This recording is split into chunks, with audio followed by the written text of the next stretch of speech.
So, okay, the housing market is a huge topic here in the Valley. Jim Gillespie's here to discuss real estate trends and what we can expect in Las Vegas. He is the top man at Coldwell Banker. Jim, thanks for coming in. Casey, thanks for inviting me. This is a very unique market, and I know that to say the least, deal with everybody in the country, but explain a little bit your take on the Las Vegas Valley. Well, Las Vegas, actually, the unit sales are up tremendously in Las Vegas. According to our Bob Hamrick, who owns Coldwell Banker Premier, we have 25% more units sold, more homes and condos sold this year than last year, and last year was 20 to 25% ahead of the year before. So unit sales are up tremendously, but if you take a look at price, price is off 50 to 55% from the peak. So the price point pretty much has been met. So this is a great opportunity to buy. I've said on national television, this is the greatest time to buy in my career, and I would say exactly the same thing for Las Vegas. And a lot of people will say that, especially because of what's here in the Valley, and also for that $8,000 tax credit you can get, but there's only 9 days.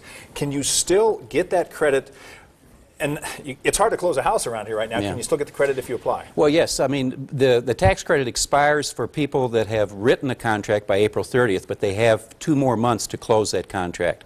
But really, speaking locally of Las Vegas, the great opportunity is for short sales. Short sales, banks now are starting to gear up. In fact, right at 1 in 5 homes sold now in Las Vegas are short sales, and this is a great opportunity for buyers. But one thing I want to caution all your listeners and viewers on is not only use a professional realtor, but also use a professional attorney that deals with short sales, because banks a lot of times are going after the seller for the difference. So that's a very important point for your viewers. And you should always have them inspected too, right? Yes. This is one of those things you just jump in and say, I'll give you X amount of dollars. Absolutely. Because the realtors and the attorneys and of course the inspectors know what's going on. Yes. There's a lot of shadow inventory. There's a lot of inventory out there. The banks are holding back, not only the short sales, but the foreclosed homes.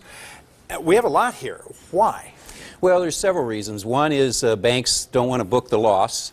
And there's a little bit of good news there, because banks are thinking, okay, the market's going to pick up, prices are going to pick up, and they're going to have a little bit less of a loss. But the other reason across the country, which shouldn't happen here locally, is that banks are feeling that if they dump too much of the foreclosures on the marketplace, it'll put pressure on prices. But that's not the case here in Las Vegas, because there is a inventory, I don't say an inventory shortage, but there were 22,000 homes on the market last year. Today, there's only 9,000.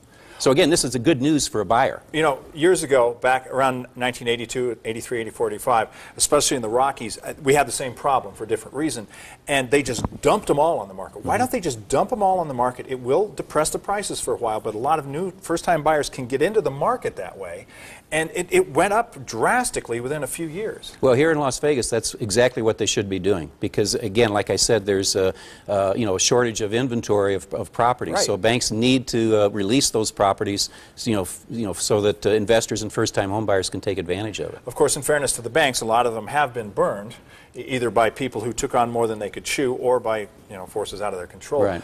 But people are having a hard time getting loans too. Do you see that loosening up any? Well, I mean, that's a little bit of a misnomer. Mortgage money is definitely available. I mean, it's back to the way it used to be, and back to the way hopefully it will always be. And that is, you have to document the fact that you have a job, you're secure in your job, you've got what your assets are, what your liabilities are, and you can get a mortgage today. And interest rates are still near historic lows. They're in the low 5s, and it doesn't get much better than that, Casey. Yeah, the mortgage interest rates are great. Jim Gillespie, we could spend another 20, 30 minutes on this. I Thanks, wish we Casey. could, but thanks for stopping by. Thank you.